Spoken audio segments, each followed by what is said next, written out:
अस्सलाम वालेकुम। अस्सलाम वालेकुम। वालेकुम अस्सलाम। कैसी हैं आप? मैं बिल्कुल ठीक ठाक। अब यहाँ शॉपिंग करने आई हैं? यस। ओके। क्या क्या ख़रीदा? अभी तो फ़िलहाल जो है वो बैग्स और कुछ कपड़े लिए हैं ऊपर से, और now I am here for jewellery. Okay है फॉर ज्वेलरी।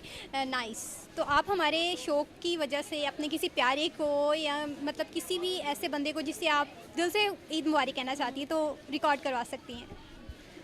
ओके, मैं दिल से पूरे पाकिस्तान को ईद मुबारक कहना चाहती हूँ, और ईद मुबारक पाकिस्तान, और बेस्ट ऑफ लक, और ये ईद सबके लिए बहुत खुशियाँ लेकर आए, और आई विश कि इसमें कोई ऐसा मिसहैप ना हो जो कि होता आ रहा है। अच्छा, आप जब बचपन में ईद कार्ड्स देती थी अपनी फ्रेंड्स को तो क्या ईद कार्ड्स के ऊपर कुछ शेर वगैरह लिखती थी? अभी तक याद है कुछ?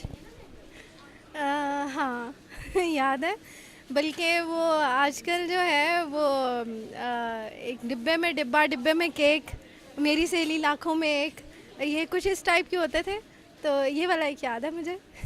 बहुत शुक्रिया।